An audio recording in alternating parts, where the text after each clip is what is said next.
Welcome to the Bros of Gardening. I'm Mike Westphal, and I'm joined by my co-host, as always, Daniel Van Dyke. How you doing today? I'm doing good, bud. I've got no complaints. How about yourself? Doing well.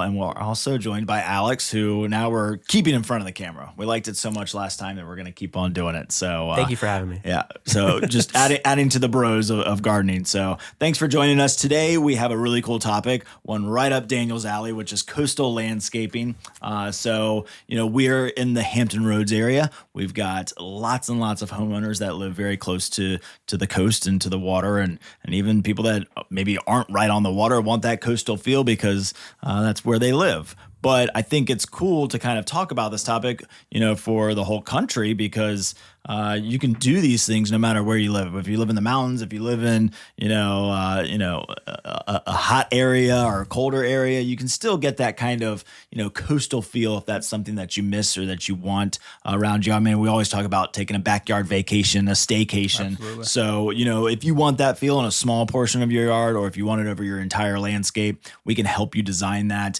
and help you figure out some ideas on how to bring that coastal idea into your own backyard. I don't know if you got any other comments on that. No, I mean, I think that's perfect. And like that, that's one of the differentiating factors is, are you truly landscaping on the coast, or are you just trying to kind of, create that aesthetic? And so that's where you'll have different obstacles and different things and everything. I always say every landscape is specific to the yard that it's going into. And so paying attention to different things like your soil and stuff, if you are truly doing coastal landscaping. But again, trying to create that aesthetic, you can do it anywhere. There are certain choices you can make.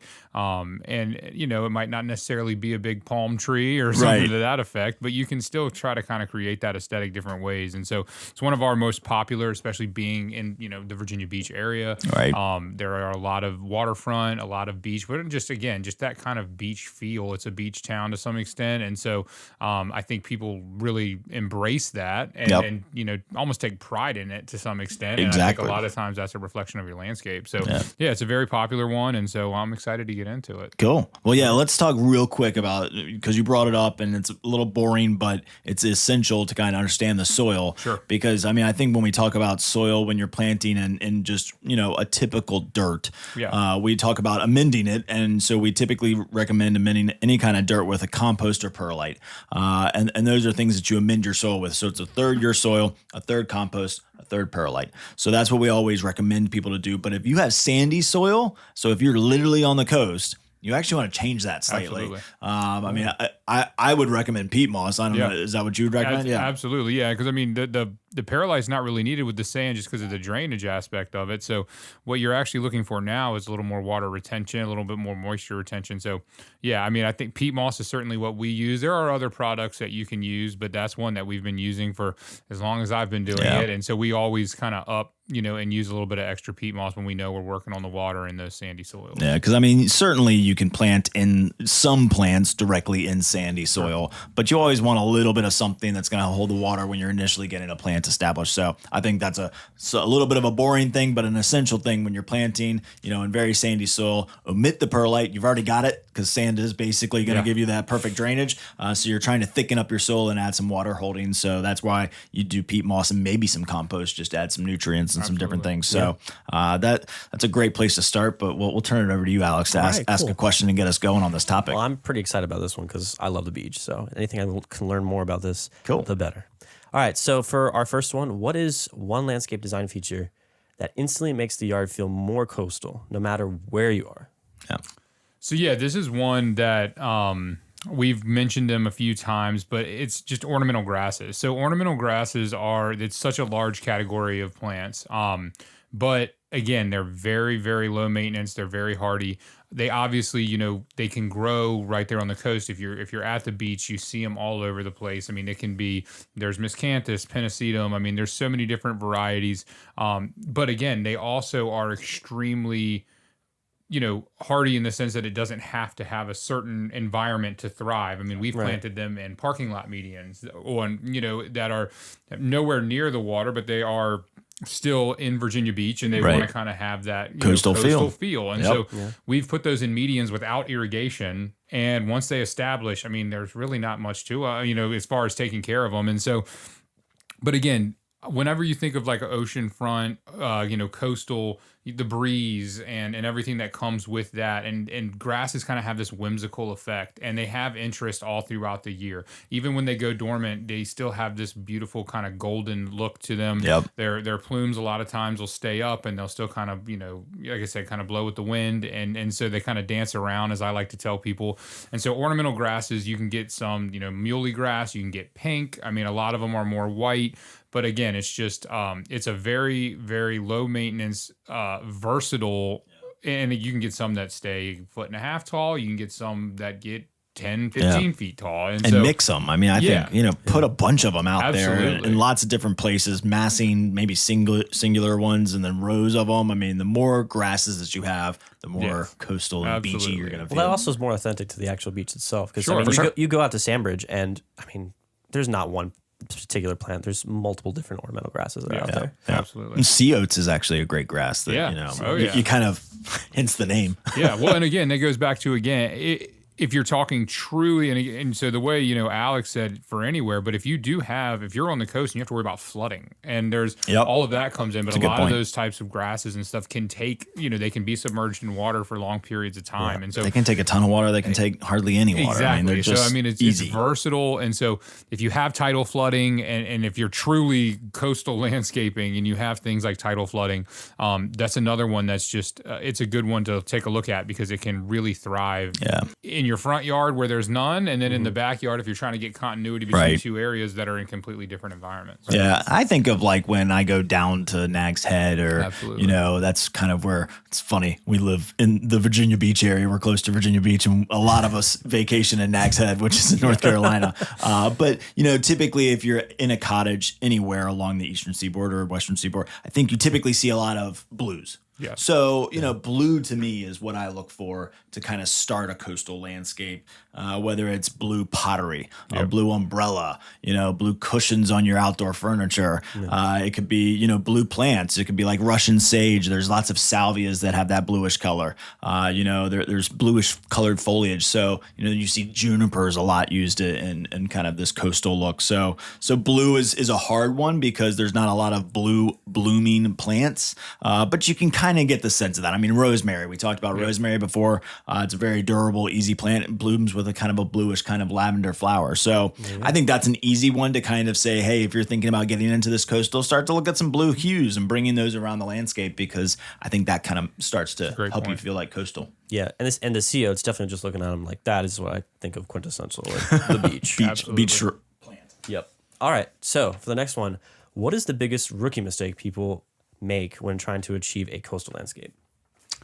So I think for me, it's just ignoring climate appropriate plant material. Yep. So again, I mean, depending on where you are, kind of the theme of what we're talking about is how to achieve this, look and this kind of theme and aesthetic through different things. But I referenced earlier, not everybody can have a palm tree, so that's really the problem is when you picture coastal, you picture tropical, these types of things, Miami, whatever the case may be. We're actually working on a project right now that is Miami inspired, but again, you're trying to make choices have the same plants that are appropriate for this area, but still kind of give you that same look. And so that's really what it is, especially now when you can ship and order plants online, you can do all this stuff. So if you want to go find it, you can go find certain plant material.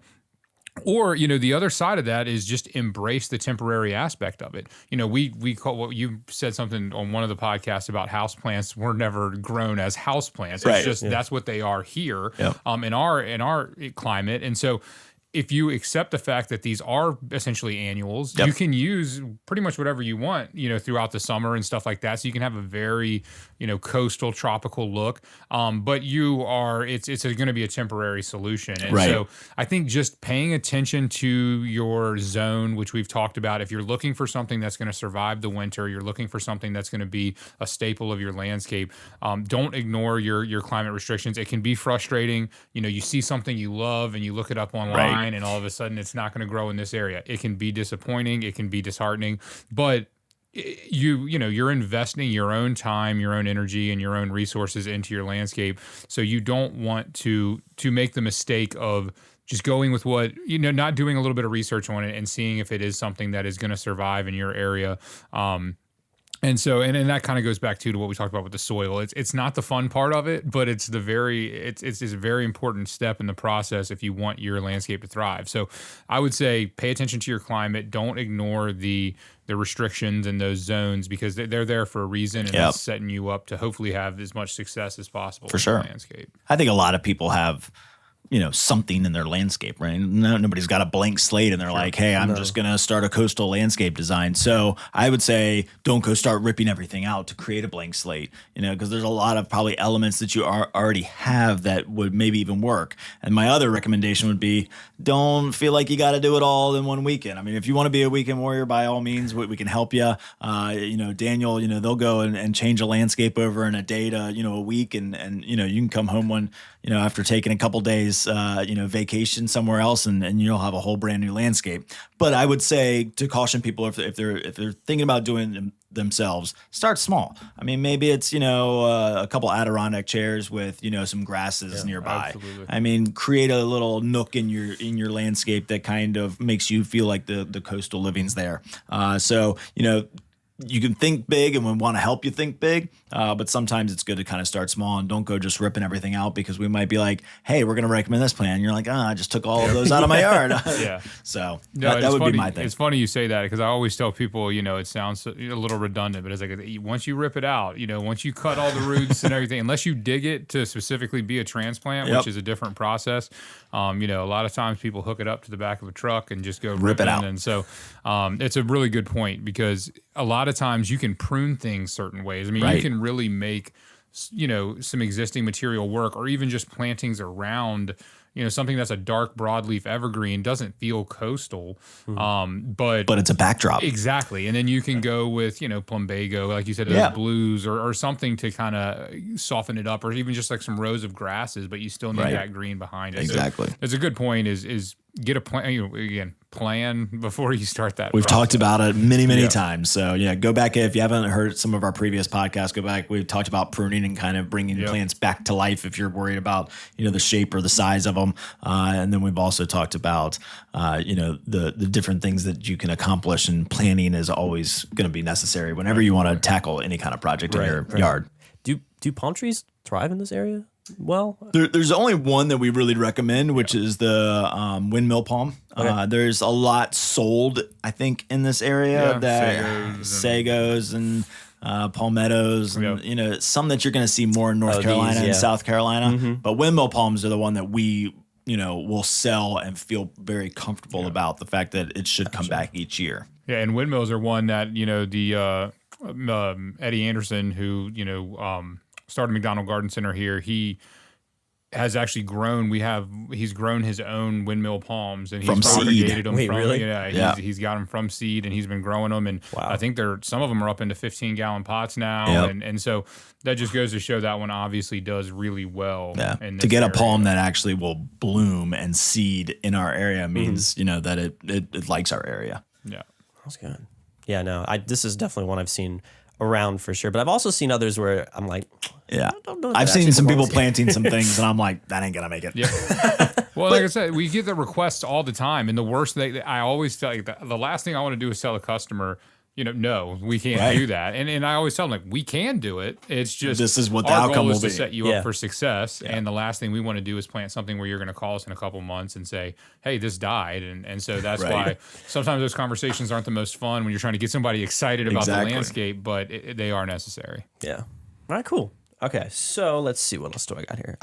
How do you design a coastal yard that still feels private while also not blocking the view? Sure. Yeah, so I think obviously the view is going to be all about sight lines, and it is definitely something that we get a lot. When you're on the water or something like that. And so this would be obviously this is a truly coastal landscape that we're talking about, and so 9 times out of 10 that's going to be directly back. You're just what you're trying to take a look at, and so a lot of times what we'll do is you can kind of frame up the edges. You get the privacy, whether that's a privacy hedge. You block kind of your neighbor. But then as you move down the backyard, you can step those hedges down. You can step the plant material down. So it's a little bit more of like a tiered, privacy in a sense, where you can still get You get some bones along the edges, so it kind of differentiates and delineates your yard versus your neighbor's yard. But you kind of highlight the actual privacy. When I think of privacy, I'm thinking at least 6-7 feet. Even up to maybe 20 feet, whatever the case may be.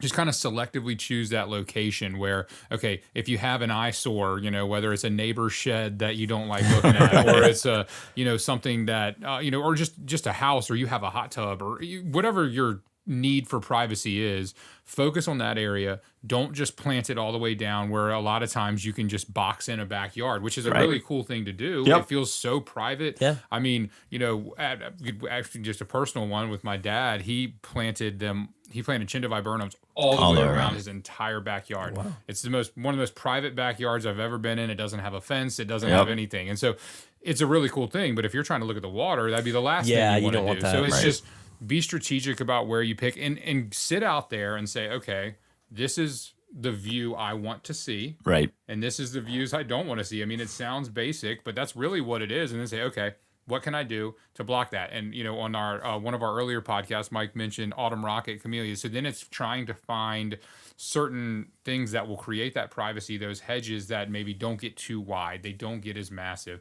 And then again, you can kind of just like step them down to where you still have that delineation between your yard and your neighbor's yard, but you're not necessarily trying to create privacy towards the back end of the yard. Yeah. Yeah. And I think there's, a little bit of like, you're trying to create this feeling, but trying not to block sight lines. So look at different ways of kind of blocking different areas. I mean, you mentioned like the wind. Do we want to control the wind? Do we want less wind? I typically think of the worst wind being in the winter. You're trying to keep the winter winds kind of out. So you look at like how they used to plant, plants around old, houses out in farmland, which is, a house sitting out in a very exposed part of the country. Typically you're going to have a shade tree on the, southwest side, so you're blocking that hot afternoon sun to shade it in the summer. But then in the winter, you're typically going to see just a random row of hedge plants, out there in the farmland. And it's like, why is that there? Well, it's to protect the northeast side of the house. Okay. So it prevents those northerly winds from that winter wind. So, there's that option. So if that's not going to block your entire sight line, then that would be a good option. I think of live oaks. Yeah. I mean, in the area that we live in, we see windswept live oaks, as you drive down any of the shore, drives and any of the roads on the that are closest to the coast. They do very well. They're extremely slow growing. So I'm not going to say go plant a live oak because you're going to be enjoying it, and you would be in about 50 to 60 years. They're extremely slow growing, but they can take, the salt water. But they create this bit of a block. They're evergreen, which is kind of different for an oak tree. So they always have leaves on it. So always going to block some wind. But you get, a canopy that's higher, so it's going to block and create a little bit more of that intimate setting while you can still see underneath it and see through it. I think of Hollywood juniper too. Hollywood juniper, big evergreen shrub, kind of looks like a hand. If you put your hand up and kind of spread it out, it's kind of got all these big fingers that kind of come out. And that creates the ability to see through it, but also create a bit of a privacy feeling. I've definitely seen plenty of these. This is actually really cool. And I think that's what it is you're going away from the norm of privacy hedges. I mean, privacy hedges are something we sell a ton of. It's something that's very, in high demand. But, you can even do, like we talked about with the grasses, is there's grasses that get different sizes. So if you do a large grass, that's going to give you the feel of privacy. You're going to be somewhat protected from it. But again, it's kind of blowing in the wind. It's a little bit more whimsical. So you're still seeing through it. You're not just like completely blocking your view. It's not completely cut off. And you could do like groupings too. So you could do like 3 of the Hollywood junipers that are going to get really kind of big and crazy. And then you bring it down, you step it down with some ornamental grasses. Then you bring it back up so you can kind of create this kind of, meandering kind of privacy area. And this goes back, you want to pick your sight lines. Where do you want to look? And so another one, you were talking about specific plants that I love to use in a coastal environment is podocarpus, like upright podocarpus. Podocarpus mackie is a popular one, but again, you can get these hedges. It likes the sandy soil. And it's a really cool one that I like. And we've used that in a lot of different applications to create privacy on the ocean front. And they've done really well. So that's another one. Just if you're looking for a solution, Mike had some great ones. Like I said, live oak's hard to beat. But if you are trying to do like a more classic privacy hedge that's beach appropriate, and again, you can prune and keep them at different levels. Might be a little bit more maintenance to keep your sight lines, but it's worth it. You know, if you have something that gets up to the height you want it, just might need to keep it there. Yeah, we'll throw out Russian olive too. I mean, Russian olive is a great one for just, I mean, even one by itself. They're a little wild. They're a little crazy. I mean, they grow fast. They get these really long, like, shoots that come out of them, but they give that kind of feel of the beach because you see them a lot if you're vacationing at the beach. But you also, it gives you kind of that natural kind of, it's got this kind of silvery, kind of almost like straw color hue to it that makes you kind of feel beachy. It actually has a really fragrant bloom that happens in like the November, December timeframe. Or maybe December, January. You can't see the bloom typically, but you can smell it. It's kind of got that gardenia-like fragrance. It's a cool one. It also kind of, I mean, it's not, but it kind of reminds me of willow trees too that you see down in South Carolina a lot. Yeah, and it doesn't have to be like a live oak. I mean, you could plant a Yoshino cherry, out by, maybe you don't want it to get, coastal flooding, but, you could plant it. I'm just saying as a live oak, very slow growing, but think of trees too, creating privacy a little bit higher that you can see under. And so you can prune things, it goes back to pruning and stuff like that. I mean, that's, you can lift up that canopy a little bit quicker than you might in the front found area if you're trying to plant one in the front yard, is because you want to open up those sight lines. So you have a few branches, but that's kind of a cool aesthetic too. Yeah, for sure. All right. Let's see what else we got here. Okay. Yes. So what would be a really simple upgrade homeowners can do right now to get a coastal vibe? Like if they went out to the store right now. So Mike mentioned this earlier. To me, it's pots. It's pottery. So, one of my favorite things about pots is we're always trying to figure out how to create color and pops of color. Well, ceramic pots, and stuff like that, you can get that color year round with no, real requirements at all. So. But again, so you can go back to, I mean, there's some pots that are, have shelled themes if you're really trying to lean into the coastal feel. There are some that just going with blue pots, whether it's light blue, there's so many different shades of blue pots.